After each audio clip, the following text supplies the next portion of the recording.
Hello students, I welcome you to the March month polity session. So March month we're going to have only one session of polity. Let us start. So the first one of the big news that Mr. Ranjan Gogoi, former Chief Justice of India, has been nominated to the Rajya Sabha. Now it has led to many of the questions whether judges should be the part of the legislature or not. But these are for the main perspective, right? So both pros and cons are both there because he's a nominated member, not an elected member. So there's some other subtleties that you have to take care of if you're writing those arguments. Now here we are focusing on Prince perspective. So Article 80 of the Constitution says that Rajya Sabha will consist of 250 members, out of which uh, uh, 238 maximum are elected and 12 are nominated. What are the categories that they have given? They have a special knowledge of practical experience in the fields of LASS. You can remember like that. So literature, art, science, and social service. Okay. Then some of the things important to them. So nominated members enjoy all the power, privileges, and immunities that are available to the elected member of the parliament. So all the parliamentary privileges that are there, it is available to them. Now parliamentary privileges we have already discussed. So parliamentary privileges are not available to the president, right? But they are available to the attorney general. So few of the facts of parliamentary privileges you must know, because parliamentary privileges, the question can appear in the mains exam as well. Okay, so they take part in the proceeding obviously. However, they are not entitled, this point is important, they are not entitled to vote in the part of the election of the president. So they are not the part of the electoral college, okay, for the president. However, they vote in the election of the vice president of India. You can remember like that it is the president who appoints them, the nominates them, right? And that is why they are not included into the election of the president. Okay, so what about anti-defection law?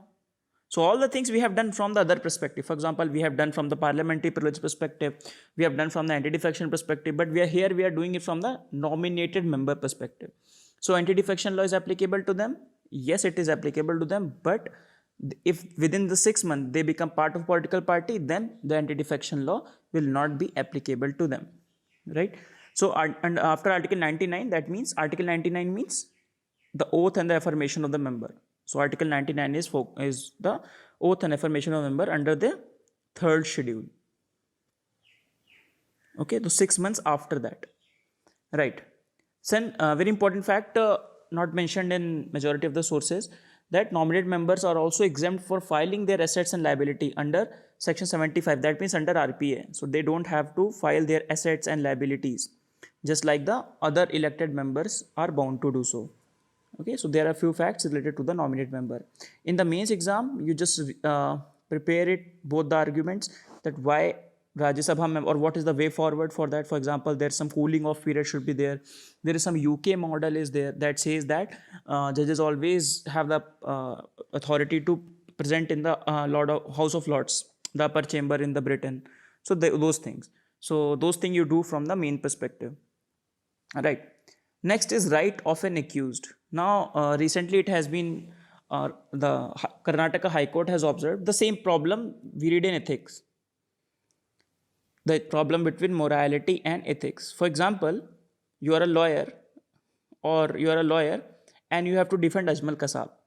Now your morality says that I don't want to defend this person because this person is a terrorist and he has threatened the unity and integrity of my nation. He has killed many of my fellow people.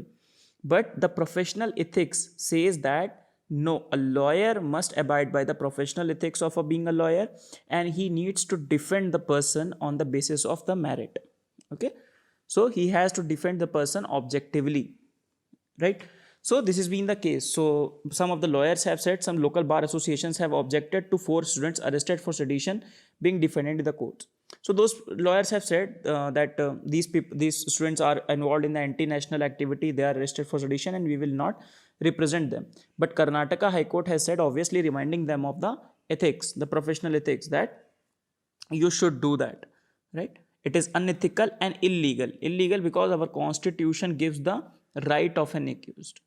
Okay, so right, so what are the rights available under Article 22(1)? It's a fundamental right of every person not being denied right to be defended by a legal practitioner. Then Article 14 is also equality before the law. So he needs to be represented, right? Then, just one second. Then Article 39A, we have discussed Article 39A last time when we were discussing about the Gram Nyayalayas. So we have discussed in detail about Gram Nyayalayas. So Article 39A also talked about the free legal aid, right? And available to every citizen irrespective of the economic or other disabilities. So there must be free legal aid to that person. Previously, Supreme Court has also observed that in Muhammad Rafi versus State of Tamil Nadu case, where a very, just for our information, the case was there, lawyer versus policeman, right? So lawyers have come up and said that, so that was the case. So the lawyers have come up that we will not defend the policeman. No lawyer will give the policeman the legal representation. So there also the Madras High Court has said that it is unprofessional move, after which lawyer appealed in the Supreme Court and Supreme Court reiterated the same thing. Okay, so he says that society has a right to be defended in the court of the law and correspondingly it's a duty of the lawyer to defend them. You can use this example. I think you must be preparing ethics. So in ethics you can use this example, right? That ethics where the morality versus the ethics comes in. There we have to adhere to the professional ethics, the set of the rules set by the society or the professional authority, that you must defend a person whether your personal moral conviction says the otherwise. Okay. Next is Ranjana Prakash Desai Commission. So the question comes, what is this commission established for? It is for the Delimitation Commission. Now in the September month polities sessions, we have discussed Delimitation Commission of India and we have discussed the process of the delimitation of the Jammu and Kashmir as well, because Jammu and Kashmir was the hot topic that time because Article 370 was just revoked, right? So Ranjana Prakash Desai Commission, he's a former Supreme Court judge. So it is appointed for Jammu and Kashmir, Assam, Manipur, Arunachal Pradesh and Nagaland, right? For Jammu and Kashmir, it is under the Jammu and Kashmir Reorganization Act, and for the other, it is under the Delimitation Act 2002. Okay. Who are the other members? The Election Commissioner is an ex officio member of this commission, right? Other members are Election Commissioner of the concerned state. Okay, concerned state and union territory will also be its member. So for Jammu and Kashmir, it will take, which law will take care? Jammu and Kashmir Reorganization Act, and for the other state, it will take the Delimitation Acts of 2002. Okay. Then, so we have already read Delimitation Commission in September month, as I told you. So for the fact that the decision of the Delimitation Commission cannot be called into any courts, right? We have discussed the historical chronology also, that the last act was set up in 2002 and 84th Amendment have fixed here. So the final delimitation happened according to the census of 2001 without altering the seats number allotted to each state, right? So after 2026, I have discussed, after 2026 again a question of delimitation is going to come, that what will happen then, whether the population criteria of 2001 will be considered or the new population after the census of 2021 will be considered. So it will again be a battle between the north and the south, just like we have witnessed in the terms of reference in the 15th Finance Commission. Okay, so please revise from the September current affairs. Similarly, for the Jammu and Kashmir delimitation we have discussed. So there also we have discussed that Jammu and Kashmir delimited on the basis of 1971 census, not 2001 census. So it is very old process, and that is why finally the census process is going to take place now, right? So next is State Election Commission. So State Election Commission of Andhra Pradesh is in the news. So a dramatic set of events have happened. I'll just explain chronologically. So there the state legislature has decided the tenure to be 5 years earlier. Okay, so there was a state election commissioner. Now the Andhra Pradesh government wanted to change that commissioner. So they bring about an ordinance, the Andhra Pradesh government. So they brought about an ordinance and reduced this tenure 5 year to 3 year. Now that person has completed 3 years, so new election commissioner has been appointed, Justice V. Kannaraj. Okay, so this is done. So what they have brought an ordinance to reduce the tenure from 5 years to 3 years, and the new election commissioner, state election commissioner has been appointed. However, the High Court has squashed the ordinance curtailing the tenure. They said, how can you do this? right? And Supreme Court has said that High Court has done the right thing. It has refused to stay on the order of the Andhra Pradesh State Election Commissioner. Now, many of the political pundits have said that the new election commissioner, Mr. Kannaraj, is favorite to the CM, and that is why the problem was there. Okay, so this is being the controversy. In fact, many articles on Indian Express and the Hindu have come about the election commission's neutrality again. Now, there a new perspective is there. We are not talking about the election commission at the central level. We're talking about the state election commission. In fact, a question on the in the main can come on the state election commission itself, right? Talking about the independence of the state election commission. Okay, so you have to focus on that also, right? So let us discuss something about state election commission. So state election commission does not conduct the election of the MLAs.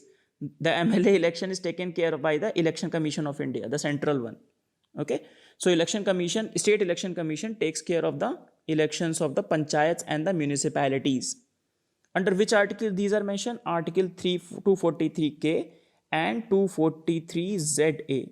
So one article is for panchayat, second article is for the municipalities. You can see article 243K. So if the main question comes, you have to mention these articles. Then only you will get a good mark. Then only you will get good marks. Okay.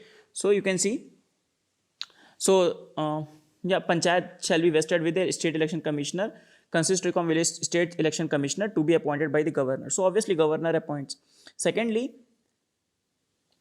subject to the provisions of the laws made by the state legislature of the state, condition of service, tenure and all shall be decided by the governor. That means a law will be enacted, and that is why ordinance has been brought to change that law. Okay, and similar is for the municipalities. Now some more details. So it's a single member commission. Just one second. It's a single member commission. Oh, just one second, sorry. Yeah, so it's a single member commission. It's comprising of a state election commissioner. Now yes, what about the removal? So it can be removed only in the manner similar to the grounds of the judge of the High Court. Okay, so provided a sort of security of tenure. However, they have changed the tenure itself less. So very ingenious way they have created the Andhra Pradesh government to bring about someone they like to be in the office, right? Next is Epidemic Disease Act. Now this act has been in the news many times due to coronavirus. So this particular act has been evoked for giving certain powers to the state and the central government. Okay, so this act was introduced by the colonial government to tackle the epidemic of the bubonic plague that is spread in the Bombay Presidency in 1980s. So if you remember, one more historical fact associated with it, the Chapekar brother, right? They have killed Rand, I believe, the plague commissioner. Okay, so the way he conducted the search and seizure and the how he tackled this problem of the plague in the Bombay, and those people were not happy, led by Tilak himself. So this act empower the state and the union territories to take special measures and formulate regulations for containing the outbreak. Not the details as such, I don't think those are important, but it was in the news, that is why we are discussing it. So it gives the power for inspection of the person traveling by railways otherwise, and the segregation in the hospital, temporary accommodation and all this. You see, whatever be the actions taken in the corona, right? These are all drastic measures and taken in the time of the disaster, you can say. Now, however, there must be a legal backing of it, right? We are living in a democracy. We are not living in an autocracy that Prime Minister has said and everything will go by. No, it is a rule of law. So there has to be corresponding legal precedents or legal, some laws should be there which needs to be followed, on the basis of which these actions have been taken, right? So this is one of the acts, right? So example, it doesn't mean that it has been evoked just now. In 2015 also, in 2009 also it has been invoked. 2015 to deal with malaria and dengue in Chandigarh, right? So taking swine flu in Pune. So it has been done also. It also includes the penalty for disobeying any regulation or order made under this act, right? And also provides legal protection to the implementing officer under the act. So it gives a wide-ranging power to the state governments and the union territories, right? Next is Essential Commodities Act. Now, this particular act is really important, both for prelims and not prelims less, but main is really important because in this year's economic survey, in detail, they have talked about the Essential Commodities Act, and they have talked about how Essential Commodity Act is a self defeating purpose. It does not serve the purpose which it is in which it what intends to do.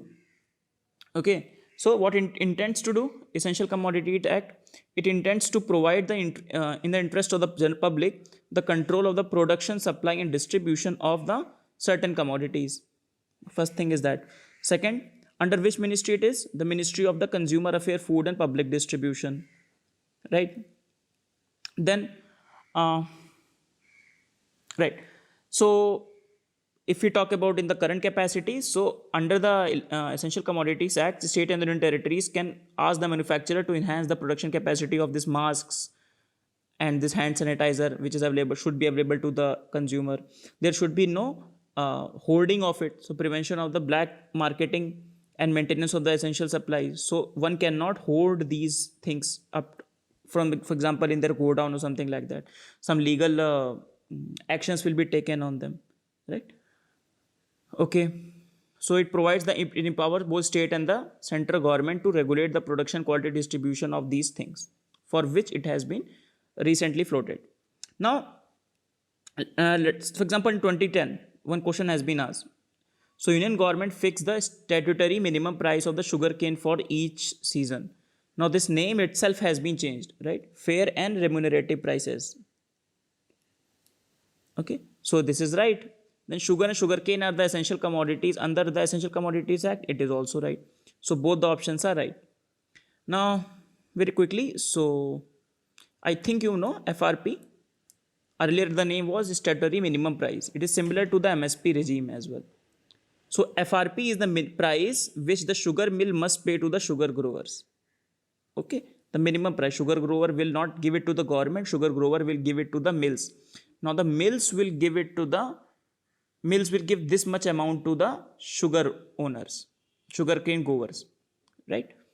Okay, so yeah, this one. So as I was telling you, this statutory minimum price, the name has been changed to the fair and remunerative price. So please do know the difference between fair and remunerative price and MSP. Okay, MSP directly the government pays to the farmer, whereas in the FRP, the mill owner pays to the sugarcane growers. The government just decides the price of it. On the recommendation of this only, both the MSP and FRP are decided on the recommendation of the Commission of the Agricultural Cost and Prices, CACP. Okay.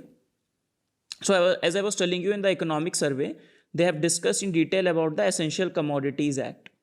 Okay. So they have talked about that undermining the markets when the government intervention hurts more than it helps, right? So one of the example they have given of the Essential Commodities Act, they're saying that frequent and unpredictable imposition of the blanket stock limits on the commodities under ECA neither brings down the price nor reduces the price volatility. So what is being the purpose of the Essential Commodities Act? It is not serving it. And it has also said some of the alternatives to the ECA as well. Okay. So some about the Essential Commodities Act. So major commodities, you should read this list once. Okay. So it includes also this sugarcane and its products. Okay. Right. Yeah. So most of this power have been delegated by the central government to the state government with direction that they will exercise these powers. Okay, fine. So what basically it does? So Essential Commodities Act says that you cannot do hoarding. If some commodity is declared as essential commodities, you cannot do the hoarding of it. So when that is not there, so it fails to segregate between the two things. One is the hoarding for the genuine purpose. For example, I want to maintain economy of scale, or for example, I want to make a sauce factory, tomato sauce factory. So for that factory or for that food processing plant, I need to hoard the tomatoes, irrespective the supply in the market is less or more, right?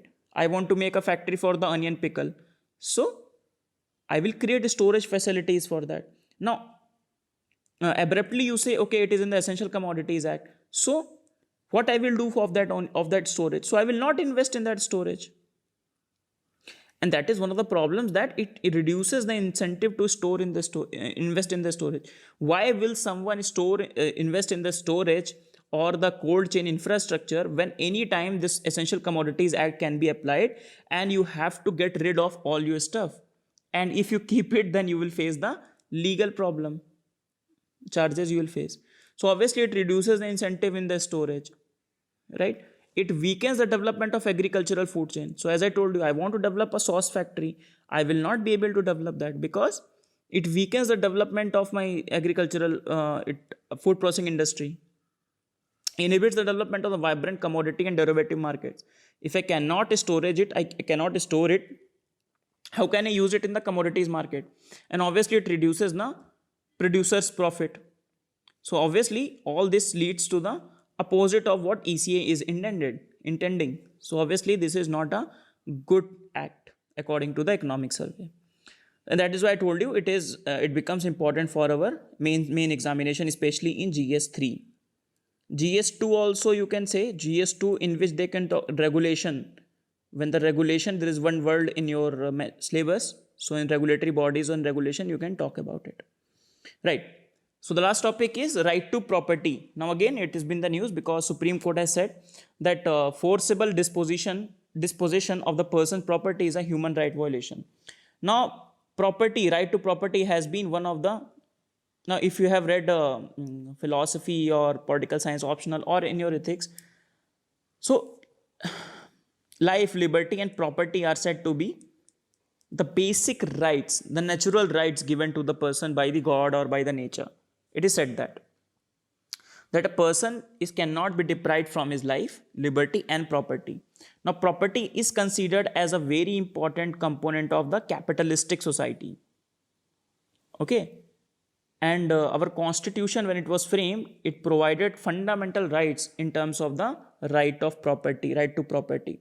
For example, Article 19(1)(f) says that right to acquire, hold and dispose of the property is there. Article 31, no person can be deprived of his property without the consent of the proper authority. Article 31(2) had two limitations. Some law compensation should be there. That means right to property was a constitutional right. What does that mean? Constitutional right? Sorry, it's a constitutional right, but it is a fundamental right. What does that mean, being a fundamental right? That means if it is violated, then you can directly approach the Supreme Court under Article 32, right to constitutional remedies. Now, as it happened, and we have to do the land reforms, because zamindars and all these people having a lots of land to themselves, and we have to provide this lots of land to many people, do the land reform, and the right to property became a impediment in that. So many people, these rich people, the zamindar, went to the Supreme Court directly that our right to property is being harmed. So you can see right from the start, first amendment came to dilute this right of property. We'll see that. And finally, 44th Amendment Act finally decided that, okay, we will do away with this fundamental right. There will not be any right to property. They have repealed this. Article 31 repealed, Article 19(1)(f) repealed. So they have inserted Article 300(a) as a constitutional right. Okay. So they have made it a constitutional right. That means you directly cannot go to the Supreme Court first of all. Okay, and by appropriate law, this can be easily changed. Okay, so no person shall be deprived of his property save by the authority of the law. In between, many amendments have come. This can come in the prelims. So the first amendment has come. They have added Article 31(a), 31(b). They have added 9th schedule. 9th schedule is, there are number of laws. If there is law mentioned in the 9th schedule, then there will be no judicial review. Okay, for example, state government or central government brings up a law for land reform. Now, nobody can go into the Supreme Court saying that this law is violating the fundamental rights because they're putting this law into the 9th schedule. I hope you know all this, right? I'm just, for the revision purpose, let us quickly revise it. So this has come mainly to secure the constitutional validity of the Zamindari abolition law. Then Fourth Amendment extended the scope of Article 31A. Then 17th Amendment elaborated the definition of the state mentioned in Article 31A. Then finally, very important act has come in 25th Amendment, Article 31C. And finally, 42nd Amendment has come, which was declared unconstitutional by the Minerva Mills case. So let us discuss 25th Amendment Act. Very important act, huh? Okay. So 25th Amendment Act says that it has inserted an Article 31C. It says that if a law violates, if the government has made a law, very simple language, many students are a bit confused in it.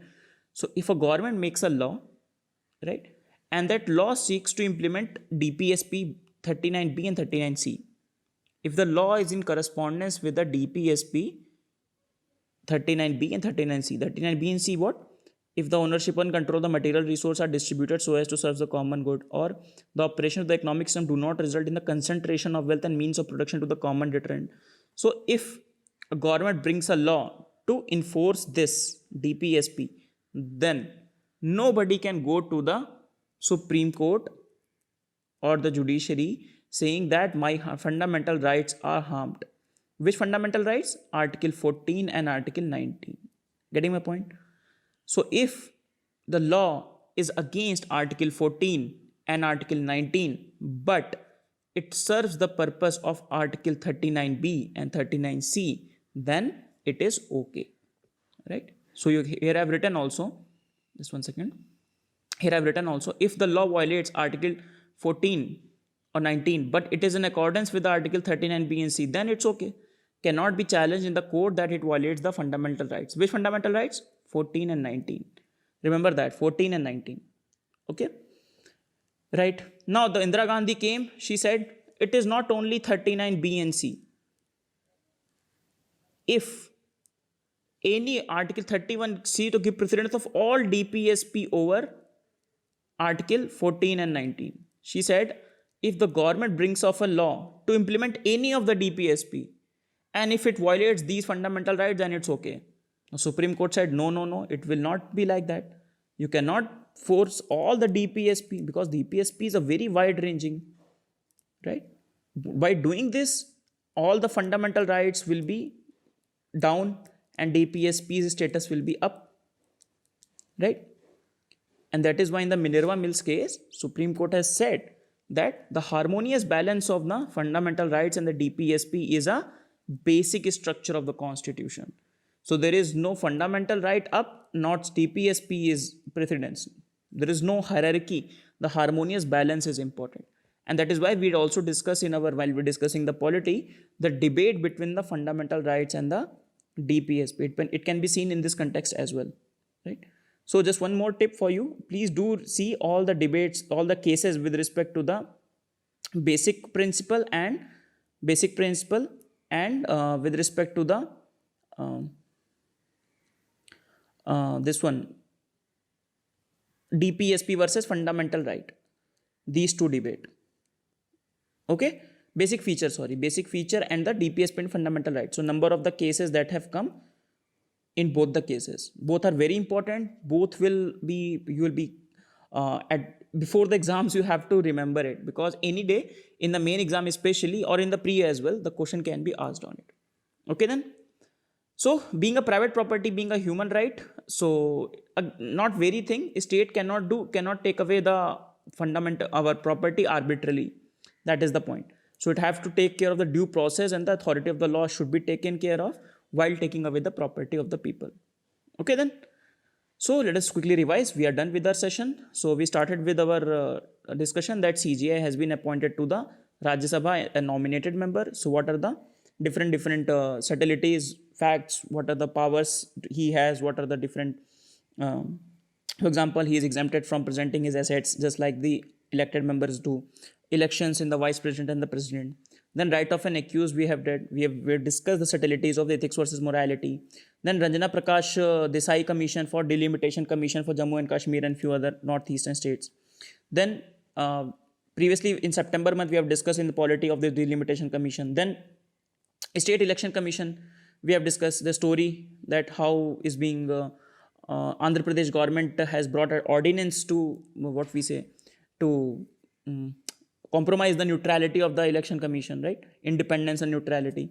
Then Epidemic Disease Act, then Essential Commodities Act, and we have discussed the economic survey angle of this also. I told you that this becomes important. Then right to property and the story of the right to property from fundamental rights to a legal right, and between how many amendments have taken place. In detail, we have discussed the 25th Amendment Act, right? So with this, we finish our discussion on the polity March month. So quickly, we will finish also our January month current CAA session is left out. So we will cover that after this one. Okay then, see you in the next class, everyone. Bye-bye. Thank you.